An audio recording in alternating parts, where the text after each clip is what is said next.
కర్రెగుట్ట ఎన్కౌంటర్లో Maoist party బడే Chokka Rao alias Damodar దళానికి చెందిన ఓ మహిళా మావోయిస్టు పోలీసులకు చిక్కింది. ఎన్కౌంటర్లో ఆమె కాలికి గాయం అవడంతో ఏటూరు నాగారం పరిధిలోని ఓ గ్రామంలో మావోయిస్టుకు చికిత్స అందిస్తున్నట్లు సమాచారం.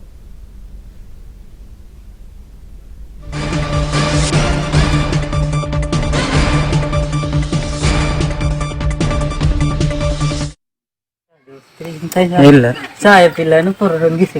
Potan itu. Mana? Apa malah?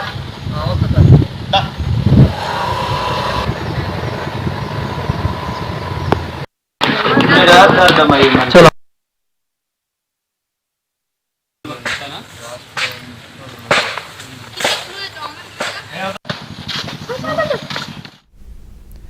Karregutta ఎన్కౌంటర్లో మావోయిస్టు పార్టీ రాష్ట్ర కమిటీ కార్యదర్శి తెలంగాణ మిలిటరీ చీఫ్ బడే చొక్కారావు అలియాస్ దామోదర్ దళానికి చెందిన ఓ మహిళా మావోయిస్టు పోలీసులకు చిక్కింది.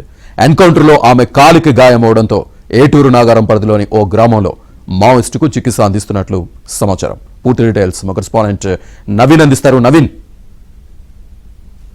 మావోయిస్టులకు ఇటు పోలీసులకు జరిగిన ఎన్కౌంటర్ లో ఈ నెల 8వ తారీఖున కర్రెగుట్టలో జరిగినటువంటి ఎన్కౌంటర్ లో ఒక మహిళా మావోయిస్టు గాయపడినట్టు తాజాగా తెలిసింది. మహిళా మావోయిస్టు చిట్టి అలియాస్ కీడో 19 సంవత్సరాల యువతి. ఈమె కొంతకాలంగా మావోయిస్టుల దళంలో పనిచేస్తుంది.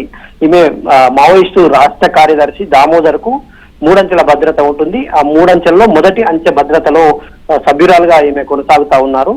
అయితే మావోయిస్టు దామోదర్ కు రక్షణ వలయంలో ఉన్నటువంటి ఈమె పైన ఆ రోజు కాల్పులు జరిగినప్పుడు మావోయిస్టు దామోదర్ దళానికి పోలీసుల కాల్పులు జరిగిన రోజు ఈమె కాలికి గాయమైనటువంటి దృశ్యాలు మనం చూస్తున్నాం. అయితే గాయమై అక్కడ వెంకటాపురం మండలంలోని కొంగాల అటవీ ప్రాంతంలో ఈమె పడిపోయి ఉండడంతో భద్రతా బలగాలు పోలీసు కూంబింగ్కు వెళ్ళినటువంటి భద్రతా బలగాలు ఈమెను గమనించి ఎన్కౌంటర్ జరిగిన తర్వాత ఈమెను సజీవంగా పట్టుకొని ఈ ఆసుపత్రికి తరలించకుండా అక్కడే ఏటూరు నాగారం సమీపంలో ఉన్నటువంటి చిన్నబోయినపల్లి గ్రామ పంచాయతీ పరిధిలో ఉండేటి రాయబంధం గొత్తికోయగూడెం ఉంటుంది.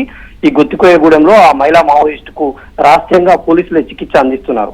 అయితే పోలీసులు చికిత్స రహస్యంగా అందించడంలో కూడా వాళ్ళకు ఒక వ్యూహం ఉన్నట్టు మనకు అర్థమవుతుంది. ఈమె దామోదర్ దళంలో పనిచేయడం వల్ల ఈమెకు అన్ని వాళ్ళ యొక్క వ్యూహాలు, వాళ్ళ యొక్క ఆయుధ నిల్వలు, నిధుల సేకరణ వంటి అంశాలు ఈమెకు తెలిసేటువంటి అవకాశం ఉన్నందున ఈమెను చికిత్స పూర్తి స్థాయిలో అందించిన తర్వాత రహస్యంగా ఆమె నుంచి ఆ వివరాలన్నీ రాబట్టాలన్నటువంటి ఒక ఉద్దేశంతో పోలీసులు ఈ విషయాన్ని బయట పెట్టకుండా ఆమెకు ఆసుపత్రిలో చికిత్స అందించకుండా రహస్యంగా ఒక గొత్తికోయగూడెంలో చికిత్స అందిస్తున్నటువంటి పరిస్థితి ఉంది.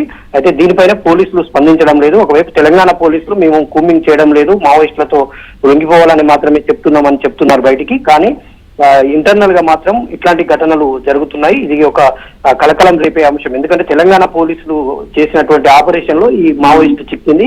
ఇప్పుడు ఆమె తెలంగాణ పోలీసుల అదుపులోనే ఉంది కాబట్టి ఇది మావోయిస్టు దామోదర్ దళాన్ని వ్యూహాత్మకంగా వాళ్ళ యొక్క జాడ తెలుసుకునేందుకు, వాళ్ళ యొక్క నిల్వలు, ఆయుధ సామాగ్రి ఆయన జాడ తెలుసుకునేందుకే మనం సజీవంగా పట్టుకున్నట్టు మనకు అర్థమవుతుంది. మరోవైపు ఇదే గొత్తికోయగూడెంలో తలదాచుకునేందుకు వచ్చినటువంటి 2 మావోయిస్టులను కూడా పోలీసులు అదుపులోకి తీసుకున్నట్టు తెలుస్తుంది.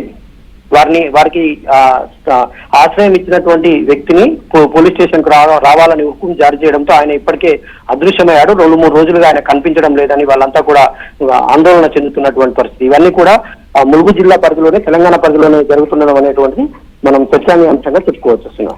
Right Naveen, thank you. Vijayapur జిల్లా.